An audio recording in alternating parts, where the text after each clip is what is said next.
Vamos falar então do uso do VAR na reta final do Campeonato Brasileiro, dos campeonatos estaduais. O Campeonato Brasileiro começa no sábado. Nem todos, né? Nem todos. Foram 39 partidas em 7 regionais pelo país. Baiano, carioca, catarinense, cearense, gaúcho, mineiro e paulista. 39 partidas de 7 regionais, sendo que o Flamengo e o Atlético Mineiro tiveram mais gols anulados. Cada um teve 3 gols anulados e no total foram 10 gols anulados. Esses são dados. Mas vamos ouvir aí o Fabrício Correia, ele que é lá do Rio Grande do Sul e fala do que achou da atuação do VAR nos 2 grenais decisivos. O Grenal teve muita repercussão por causa do VAR. No jogo da Arena, Grenal decisivo, tivemos um pênalti marcado com a instrumentação do VAR. Muita dúvida, muita revolta por parte do Internacional, tanto que tivemos a expulsão de treinador e de jogador. Assim foi o VAR aqui no Grenal. Abraço a todos, até mais. No Campeonato Gaúcho também tivemos um clássico decisivo, no Campeonato Mineiro, hoje eu estou meio disperso. E no Campeonato Mineiro tivemos um clássico também, Cruzeiro e Atlético Mineiro. E o Orlando Augusto diz pra gente como é que foi o VAR por lá. Nos 2 jogos finais e decisivos do Campeonato Mineiro, houve o uso do VAR. Mais uma vez, muitas reclamações. Mas é claro que o VAR veio para ficar. O que é preciso é que a arbitragem, os juízes, ou os árbitros, como queiram, tenham mais definição, tenham mais confiança do trabalho próprio no trabalho do VAR também. Parece que acreditam, ora, depois não acredita. Está meio confuso ainda esta situação. Muito bem. Encerrando essa rodada, o Elton Serra, que é da TVE Bahia, fala do VAR no Campeonato Baiano, que teve 2 Bahias na decisão. Sérgio, falando sobre o VAR no Campeonato Baiano, funcionou muito bem. A gente espera que a lição fique, né, para as próximas competições e que o tempo seja um pouco mais reduzido para que o espetáculo ele não esfrie, como aconteceu nos 2 jogos das finais. Valeu, Sérgio, um abraço para você, um abraço a todos e até a próxima. Pois é, Aristeu. O Elton destacou que foram 20 minutos de acréscimo nos 2 jogos por conta do uso do VAR. E no Campeonato Mineiro também tivemos essa demora toda.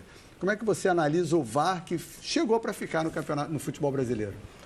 Bom, primeiro vamos analisar esses jogos que foram citados, né? Para depois, se vocês entenderem oportuno, a gente ampliar a discussão. Eu não vi o jogo do Campeonato Baiano, mas vi os 2 outros jogos que foram citados. No jogo Internacional e Grêmio, houve um pênalti que, a meu juízo, não deveria ter sido marcado, mas o Internacional perdeu o gol. O pênalti não foi convertido. Portanto, o VAR não atrapalhou. O Grêmio perdeu o gol, no caso. Desculpe, o Grêmio perdeu. O André. O André, tem razão. Então, o jogo foi decidido por pênalti. Portanto, não deveria, assim, é uma reclamação inócua sob o ponto de vista objetivo. O treinador, que não entra em campo, foi expulso, e o outro jogador que foi expulso foi o D'Alessandro, que não teve um comportamento condizente, como a regra determina, no banco de reservas. Então, também, talvez nem entrasse no jogo, então isso foi inócuo, essa reclamação. O árbitro realmente, ele poderia ter explorado ou evitado menos as solicitações com que o árbitro que estava na cabine fez, né, o Jean-Pierre. Na verdade, como o colega falou aí da Bahia, o árbitro tem que realmente apitar o jogo como se não tivesse o VAR. E, havendo dúvida, por parte dele, ou uma jogada dentro do protocolo, ele deve Ele não pode delegar, atuar. né? Não pode delegar. Aí ele passa segurança o tempo todo. Totalmente.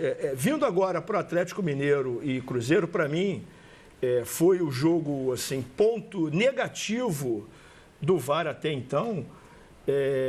O árbitro de São Paulo, Bísio, ele permitiu que o árbitro de vídeo, mais experiente que ele, que é o Leandro Voaden, isso é uma coisa que o protocolo Você já colocou também, essa situação delicada. Você tem que ter árbitros do mesmo nível. Na Copa do Mundo é fácil, porque você tem o melhor árbitro do México apitando e tem o melhor árbitro do Brasil, ou da Argentina, ou da Polônia, como VAR, e vice-versa.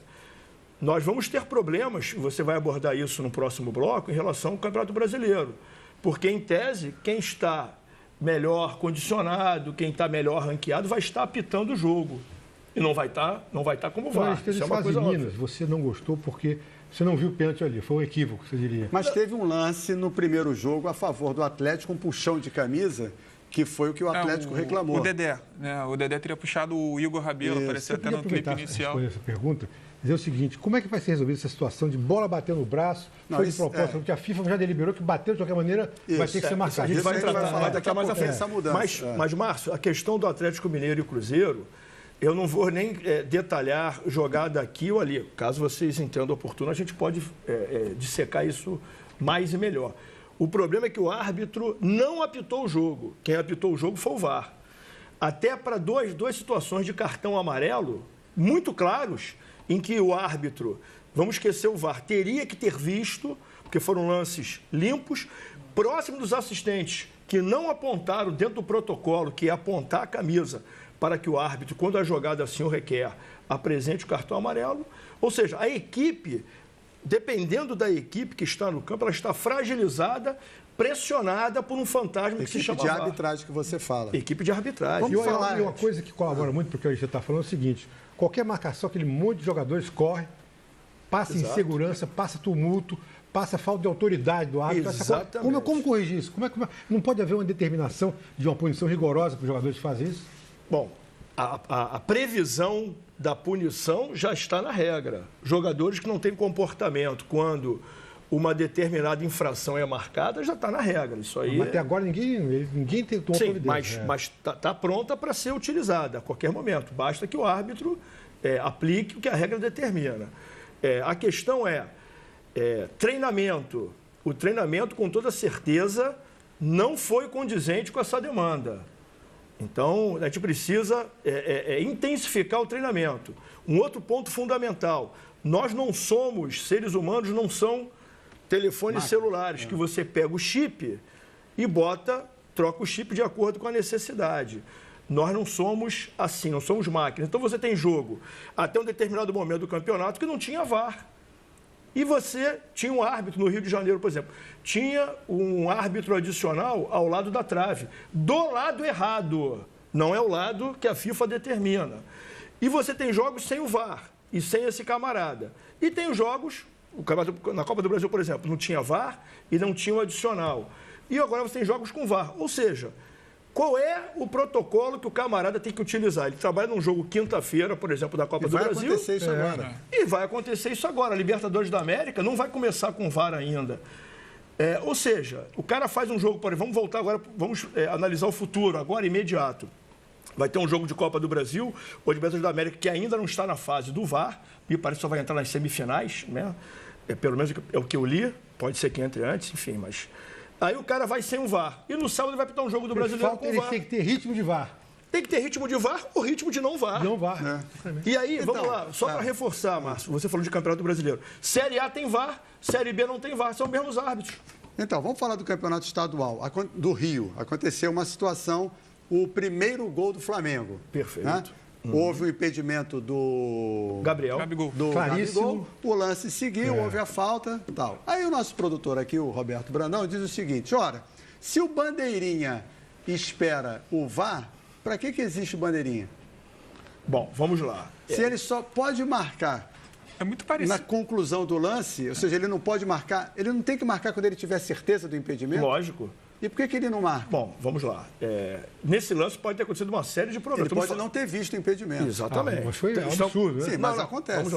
Vamos lá. Nós estamos falando do melhor árbitro assistente do Rio de Janeiro, que é o Rodrigo Correia, né? Melhor assistente. Inclusive, quando eu fui presidente da comissão de árbitros, eu coloquei na FIFA, por méritos. Depois ele foi retirado, interrogação. Não sei porquê, ele voltou para a FIFA novamente pelos seus méritos. É um excepcional profissional, é um dos melhores do Brasil. Está cotado para a próxima Copa do Mundo, então é um cara assim, de muito respeito. O que pode ter acontecido? Primeiro, que ele pode ter papado mosca. Erradamente, ele não observou. Aparentemente foi um lance fácil. Não foi, porque quanto mais próximo da linha lateral, de onde o árbitro assistente corre, pior para ele enxergar, porque ele perde a profundidade. Já abordei isso aqui também. Segundo, chip, troca de chip. Levanta ou não levanta? Nesse caso, ele deveria ter levantado, porque não foi um lance agudo em direção ao gol. Foi um lance lateral. Desculpe aqui concomitância, né? Foi um lance à margem, melhor dizendo, da linha lateral. Portanto, é um lance que só saiu gol porque teve uma falta. Em virtude dessa não marcação da infração de impedimento. Parecido com o gol do Léo, né, do Cruzeiro e Atlético Mineiro, que o Atlético Mineiro reclama que a bola teria sido tiro de meta. O Bandeirinha deu o escanteio, no escanteio o Cruzeiro foi lá e fez o gol com o Léo. Porque essa jogada não tem que ser revisionada. Isso que eu ia perguntar. O lance do Gabigol precisava ser revisto pelo VAR? Não. Esse não. Não, do Gabigol. Não, porque foi na linha lateral e por isso que não foi revisto, ele não foi chamado. O árbitro não foi chamado. Não deveria ser chamado, porque não era um lance de gol. Exatamente, foi um lance à margem da linha lateral. Então não houve erro. Ele deveria ter marcado. Então não houve erro do VAR. E o que nós já falamos aqui, quando for um lance em que o jogador já está 2, 3 metros à frente, é um lance tão claro que não precisa esperar. Mas estão esperando. Sim. Lógico que está bagunça, está numa Por isso, porque o protocolo, que era um protocolo restrito, e antes da Copa do Mundo, a FIFA resolveu modificar por conta de jogadas que efetivamente seriam claras, mas interpretativas, e você teve degringolou todo um processo que foi treinado para a Copa do Mundo da Rússia. Teve um lance na Champions League, não me lembro qual foi o jogo, ainda no campo do time que estava atacando, no campo dele, uma bola que tinha saído ou não na lateral. O lance desenvolveu, foi gol. O VAR foi ativado por um lance de 30 segundos antes, muito comecinho lá da jogada. O juiz tinha dado gol, para ele não, a bola não saiu, ficou esperando o VAR e o VAR confirmou o gol. Quer dizer, se nesse caso apelaram para o VAR, esse lance do Flamengo também podia ter apelado. Sim, claro. Exatamente, mas assim, dentro do protocolo, não, porque foi um impedimento infração de impedimento na lateral da margem da linha, em que não foi marcado, e depois teve uma falta. Originou o gol, a falta, né? Teve uma falta em que, em decorrer, já uma nova jogada, e aí a jogada já foi reiniciada, ou seja, quando ela é reiniciada você não pode mais buscar o VAR, óbvio, né? Então, esse protocolo ele tem que ser efetivamente mais ajustado com o treinamento. Agora, só para fechar aqui, Sérgio, desculpe, porque é uma coisa importante. Tal qual a segurança e a arbitragem são as duas áreas onde a segurança continua militando e a arbitragem onde eu militei, você não pode ver isso como despesa. São investimentos. Quando você começa a olhar aquilo como despesa, mas esse curso custa caro, essa tecnologia custa cara, quem vai pagar? Você trata como uma coisa dispensável e não é. Exatamente, é vital, é vital. Já que você quer trazer que haja o melhor treinamento, com tempo, buscando os melhores profissionais para aplicar um treinamento. Não adianta você ter os melhores árbitros, quem está aplicando aquilo não tem condições, nem tem experiência própria para fazê-lo. Então, são questões a serem analisadas. Não é o caso do protocolo, né? Você explicou o protocolo em lances capitais, no caso de gol, o próprio gol do Gabigol, que foi anulado, né? Seria o segundo do Flamengo. Mas o lance continuou, né? O árbitro de vídeo está olhando toda a partida. Não tem como ele não apita no ouvido do árbitro principal. Olha só, vocês paparam mosca aí, foi impedimento do Gabigol no lance anterior, e ele consulta, e o próprio árbitro marca o impedimento, ao invés do assistente. Bom, se a jogada não tivesse sido reiniciada, cabe isso. Poderia. Vamos lá. Nós estamos falando aqui de hipóteses que estão acontecendo. Repito que Cruzeiro e Atlético, quem apitou o jogo foi o VAR. Foi o Leandro Voaden. Ele que apitou o jogo. Ele ficava buzinando cartão amarelo. Foi falta para cartão amarelo. E quando mesmo assim demorou demais para definir. E mesmo assim apitou mal, porque ele lance pênalti. Não, estou falando dos 2 cartões amarelos na lateral, sim. Onde houve um pisão, faltas para amarelo, né? Porque foi colocado, foi um pisão de um atleta em cima do outro, enfim. Então, na verdade, o que está acontecendo é o desrespeito ao protocolo. E aí você fica com situações subjetivas e totalmente abertas. Por que demora tanto? Isso que eu vou completar. No Brasil. Demora porque não tem o treinamento, com toda certeza, em paralelo ou em comparação com a UEFA. A UEFA é outro mundo, né? Ou seja, a UEFA é o mundo perto do ideal. Por quê? Você tem os melhores jogadores, você tem os melhores técnicos, você tem as melhores estruturas, tem onde você não encara como despesa, e sim como investimento, e por conta disso você tem mais tempo para treinar. Os árbitros são profissionais ou semi-profissionais, os FIFA são profissionais ou semi-profissionais, eles vivem da arbitragem, vivem para a arbitragem. O que o Bocage está falando, além desse aspecto da demora, está se tomando um grande tempo no jogo. Sim, juiz. Que tem que ser reposto. E não está sendo reposto. E que tem que ser reposto. Isso aí, inclusive, a lei do consumidor tem que entrar, porque você paga para 45 minutos, já tem as paradas. não é tempo corrido só. Você ainda parando o árbitro, ele para um tempão. Você tem 10 minutos, você dá 4, 5. Daqui a pouco a televisão vai começar a reclamar também. Vai começar a invadir grade de programação. Exatamente. Tem várias questões que devem ser analisadas, mas a solução principal, princípio e vital é o treinamento e que o protocolo seja respeitado. Resume tudo. É ótimo, mas está ruim. É ótimo, mas está ruim. É uma ferramenta que está mal usada. Que está sendo mal utilizada. Para encerrar o primeiro bloco, e um dos assuntos que o Maurício levantou, o lance do VAR na disputa de pênalti. O VAR é para aquilo? Para ver se a bola entrou ou não entrou? É chip. Tem que ser chip. Não, vamos lá. E não deu para ver. Não. Vamos lá. Onde... Isso aí a gente vai falar depois em relação às câmeras. Tá bom. A preocupação em relação às câmeras. Vai encerrar o bloco, tá bom. Não, você falou que vai abordar o brasileiro, né? E depois a gente poder fazer a projeção para o Campeonato Brasileiro.